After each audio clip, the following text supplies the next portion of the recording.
त्यामुळे चाललेला आहे प्रवास माझा सुरू आहे. पण आता तुम्ही गेल्या आठवड्यामध्ये 2 जागांच्या बद्दल बोललात, मग नंतर तुम्ही 2 जागा नाहीत तर मग किमान इथं मंत्रिपद महाराष्ट्राच्या सरकारमध्ये विधानसभेच्या सीटा वगैरे याच्याबद्दल बोललात. नंतर तुमची भेट झाली उपमुख्यमंत्री देवेंद्रजी फडणवीस यांच्याशी.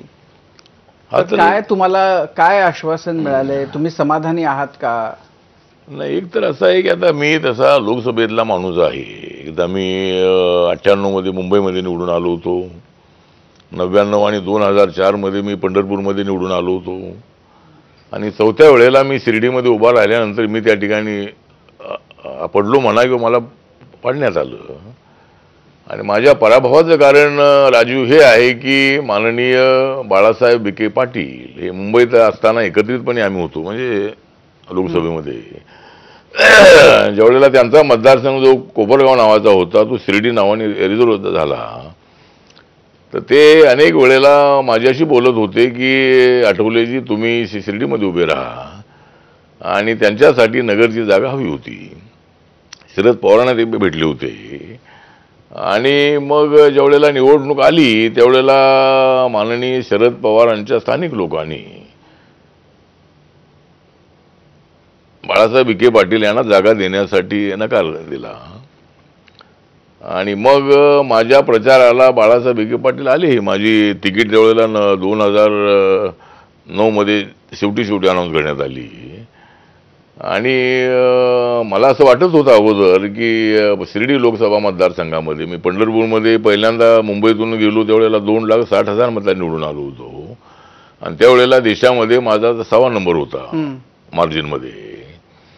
तर माझं असं मत होतं की जर मी शिर्डीमध्ये उभा राहिलो तर मी 5-6 लाखापेक्षा जास्त मताधिक्याने निवडून येऊ शकतो. कारण त्या ठिकाणी काँग्रेस, राष्ट्रवादी आणि RPI या पक्षाची ताकद त्या ठिकाणी 99.99% ताकद होती. पण बाळासाहेब विखे पाटील यांना नगर न दिल्यामुळं मला त्या मतदारसंघामध्ये 1,32,000 हार पत्करावी लागली. आणि मग आता त्याच्यामध्ये मला एकट्या बाळासाहेब विखे पाटलांनी हरवलं का? तर त्याने तर मला हरवलं. पण राष्ट्रवादी काँग्रेसच्या आमदारांच्या मतदारसंघामध्ये सुद्धा मी 30,000-35,000 मायनस होतो. जर राष्ट्रवादी काँग्रेसच्या लोकांनी जर मला चांगली मतं दिली असती तर कदाचित बाळासाहेब विखे पाटलांनी जरी मला किती विरोध केला तरी मी त्या ठिकाणी निवडून आलो असतो. तो एक मी सांगतो की मुंबईला संजय पाटील उभे होते आपल्या ईशान्य मुंबईमध्ये, आणि संजय पाटील 5 मतदारसंघामध्ये मायनसमध्ये होते. पण एका शिवाजीनगर मतदारसंघामध्ये ते काहीतरी 30-40 हजारांनी ते आघाडीवर होते, तरी ते 3,000 मतांनी निवडून आले. मला जर तिथं राष्ट्रवादी काँग्रेसने प्रचार केला त्यावेळेला वाकचौरे जे आहेत शिवसेनेकडून उभे राहिले होते, त्यांचा प्रचार काय विशेष नव्हताही. अनेक माझ्या सभा झाल्या, पवारसाहेब आले, विलासराव देशमुख आले, छगन भुजबळ आले, आणि हे सगळे नेते त्यावेळेला त्या ठिकाणी आले होते.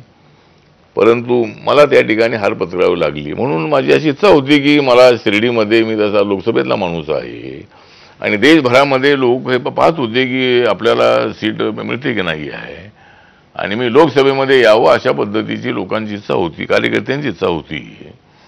पण ती इच्छा जी आहे ती माननीय देवेंद्र फडणवीस, एकनाथ शिंदेजी किंवा अजितदादा पवार या लोकांनी ती पूर्ण करायला हवी होती. पण रिपब्लिकन पक्षाला एकही सीट नाही.